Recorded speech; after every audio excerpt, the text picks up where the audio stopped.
Welcome to this explainer. Today, we're diving straight into the fascinating psychology and neuroscience behind how a tiny split-second vocal sound literally becomes a permanent, unshakable part of pop culture. I mean, think about Michael Jackson's iconic Hee-Hee. It's incredibly bizarre when you really stop to think about it, right? How does a literal non-word, a completely abstract noise, hold so much global cultural power? Why was that specific sound so universally addictive for all of us? Well, today we're unpacking what's known as echo theory to figure out exactly how a simple waveform transforms into raw, blazing brain activity. And we're going to see why human biology is actually hardwired to remember these unique vocal sounds so effortlessly. So here's the big question. How can one tiny, fleeting vocal sound become so completely unforgettable? Remember, we aren't talking about a sweeping chorus here. We're not dissecting some deeply written poetic lyric. No, we are talking about a fraction of a second of audio. To answer this, we really have to look inward at our own biological reactions. We've got to ask how a microburst of audio can effectively and permanently hack human memory before a song even truly gets going. Like, what is actually happening in your nervous system the absolute millisecond that sound hits your eardrum? Okay, to really understand this phenomenon, we first need to define what we're looking at. Enter the vocal signature. This is a short, distinct, and instantly recognizable vocal sound that completely sets an artist apart. Basically, think of it as the biological equivalent of a sonic fingerprint. It's a completely unique identifier that belongs to one person and one person alone. But you might be wondering, why is this so much more powerful than, say, a catchy lyric? Well, lyrics require your brain to process language. A sonic fingerprint, it totally bypasses all that. It's this pure, unadulterated auditory cue that gets etched into our minds in the literal blink of an eye. But how exactly does that fingerprint bypass our mental defenses so incredibly fast? That brings us to Section 1, the brain's audio filter, where we'll be deconstructing the stimulus. Listen, our brains are constantly being bombarded with noise, right? So they have to run this highly efficient filtering system just to decide what's actually worth paying attention to.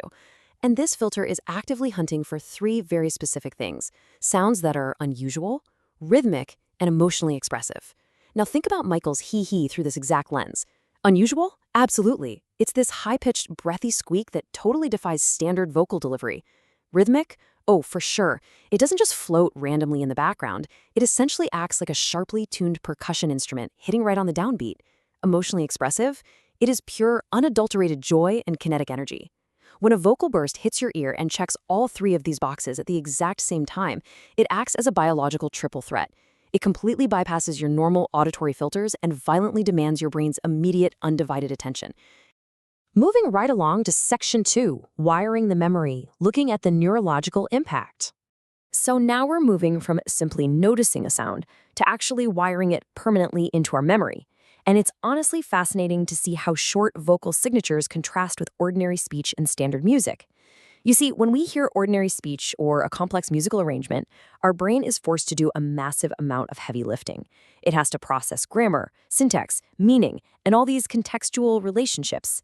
It takes serious cognitive energy. But a vocal signature like Michael's is completely different.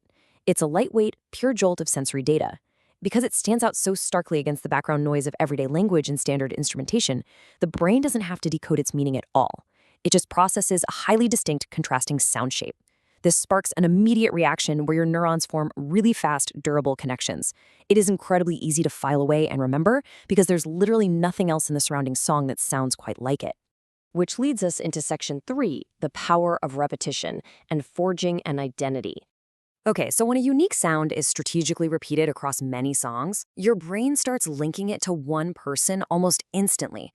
It's essentially a Pavlovian response. Think about Michael Jackson deploying that exact same Hee-Hee across massive hit records like Thriller, Bad, and Off the Wall. He wasn't just making a fun noise in the studio. He was systematically training our brains. Through repetition, your brain efficiently maps those unusual, rhythmic, and emotionally expressive vocal patterns directly to a specific individual brand. It cements his identity in your mind the very millisecond the sound wave hits your ear. You don't even need to hear him sing a single actual lyric or melody line to know exactly who is dominating the track. The brand is completely established in under a second.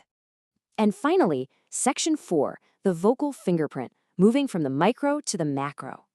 This brings us to a final, honestly incredibly powerful thought from our source material exploring echo theory. Sometimes a single sound is enough to create a legend.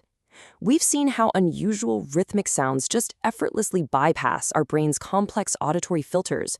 We've explored how they contrast against the heavy lifting of ordinary music and how strategic repetition wires them permanently into our long-term memory.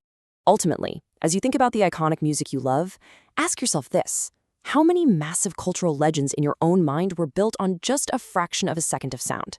It's pretty mind-blowing. The next time you hear that famous Hee-Hee, remember that you aren't just listening to a pop star, you are experiencing a masterful split-second hack of your own neurological wiring. Thanks for diving into this explainer with us.